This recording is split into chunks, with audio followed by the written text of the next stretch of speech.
بسم الله الرحمن الرحيم، والصلاة والسلام على أشرف المرسلين سيدنا محمد صلى الله عليه وسلم وعلى آله وصحبه أجمعين. بنعتذر طبعا عن التأخير في تنزيل الفيديوهات بسبب توفى الوالد عليه رحمة الله.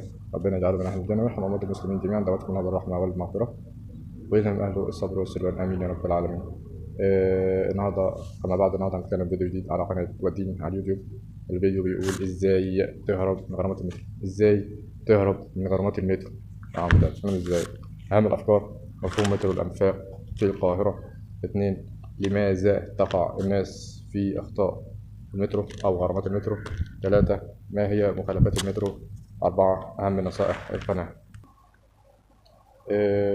مفهوم مترو الأنفاق. مترو الأنفاق شبكة سكك حديد كهربائية سريعة لنقل الأفراد في العاصمة القاهرة الكبرى. يربط جميع أنحاء القاهرة القديمة والجديدة، ويتميز بالسرعة والأمان، ويحمل جميع طوائف الشعب داخل قطاراته، ويتميز بسعر تذكرته اقتصادي ومناسب للجميع. 2. لماذا تقع الناس في أخطاء المترو، أو ليه الناس بتقع في غرامات المترو؟ يرجع السبب الرئيسي في وقوع الناس في الغرامات لسبب أو لعدم معرفتهم اللوائح والتعليمات باستخدام المترو والممنوعات والمحظورات. وأكثر من يقع في الغرامات الناس اللي بتركب أول مرة المترو، طبعا ما عندهمش معرفة بالغرامات والمخالفات، فبيرتكبوا الأخطاء فبيقعوا في الغرامات. 3. ما هي مخالفات المترو وأسعارها؟ طيب، أول حاجة مخالفات المترو اللي هي الأخطاء التي يجب تجنبها في المترو. أول حاجة هي التدخين. ممنوع التدخين داخل القطارات وخارج والمحطة، يبقى التدخين داخل القطارات والمحطات مخالفة. 2. إلقاء المخلفات داخل المحطات والعربات. يعني أنت معاك مثلا منديل أو معاك كيس أو أي ورق وحد شافك وأنت بترميه على الأرض، أنت كده هتدفع غرامة 200 جنيه. 3. ركوب الرجال عربات السيدات في الوقت غير المخصص. يعني اعمل الكلام ده، يعني بيبقى في القطار بيبقى فيه عربيات خاصة بالسيدات، تقريبا عربيتين خاصين بالسيدات فقط. بيبقى ممنوع للرجال عدم، يعني ما ينفعش حد يركب العربيات دي من وقت مثلا بيبقى 9 صباحا ل 9 مساء. ما بعد كده عادي اي حد بيركب، مفيش مشكله، لكن في الوقت ده لو حد ركب معنى كده ان هو قاصد ان هو يتحرش، فلذلك هيدفع غرامه 200 جنيه او محضر في الشرطه. استخدام أي آلات بدون تصريح، يعني معاك شنيور، معاك عدة، استخدامها في المترو أو عملت أي حاجة طفيت عليه، تدفع غرامة أو محضر في الشرطة. مزاولة البيع في محطات والقطارات، يعني مع باع جائلين يعني داخل القطارات وغرامة طبعا. التسول، الناس اللي بتتسول في القطارات طبعا غرامة. القيام بلصق إعلانات أو ملصقات بالمحطات والقطارات بدون تصريح، كله غرامة 200 جنيه أو محضر في الشرطة. غرامة ركوب إنك تركب القطار أو المترو بدون حمل تذكرة. استخدام تذكرة سبق استخدامها، ده ممكن نقول كان قديم شوية، لكن حديثا دلوقتي التذكرة بتدخل على الجزمة ما بتطلعش. السفر بتذكرة مخفضة وحاملها لا يستحق التخفيض. كل ده غرامات. تجاوز المنطقة المحددة بالاشتراك أو بالتذكرة، يعني مثلا أنت قاطع تذكرة 9 محطات فعديت عدد المحطات بتاعك، فكده هتدفع غرامة. مخالفة لمن يعدي قضبان السكك الحديدي، يعني مثلا أنت عايز تعدي الناحية التانية فهو معدي مستسهل ومعدي من قضبان ومنطقة، طبعا دي غرامة طبعا، والمفروض أنت هتعدي من فوق من السلم. طيب، غرامة تأخير القطارات دي مهمة قوي بسبب مخالفة أحد الركاب، يعني مثلا أنت عملت حاجة شديد فرامل أو شديد أي حاجة بدون أي سبب، هتدفع غرامة عدى الدقيقة الواحدة 300 جنيه.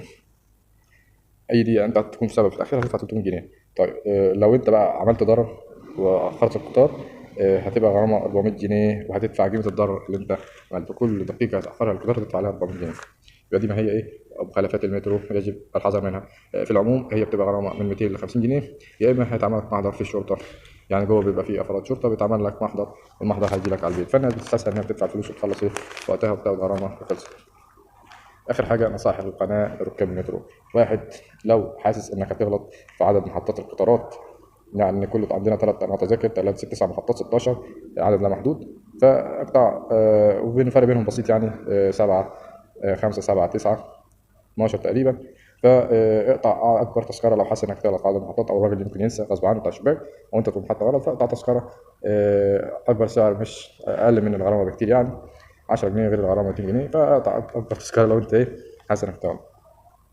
2. بلاش تدخين او ترمي زباله او اي حاجه المخالفات دي هتعرض نفسك للمساءله والغرامه.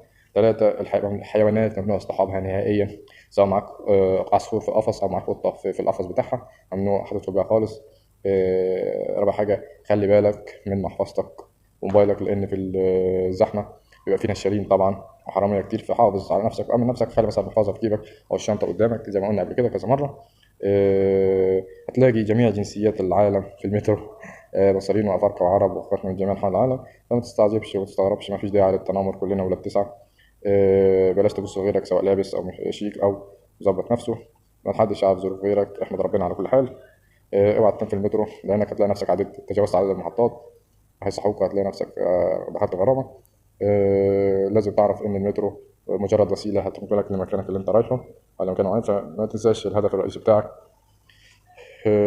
لو انت قاعد في مكان في المترو ولقيت ست كبيره او ست حامل او راجل عجوز، تتمنى امراه تاخدك كده وتقوم تقف لهم، بحيث لان الاماكن دي بتبقى مخصصه لذوي احتياجات خاصه ولكبار السن. ودي اشهر الحاجات اللي تخليك تهرب او تنجي نفسك من غرامات المترو ومن محطات المترو. فاحنا قلنا اللي احنا نعرفه.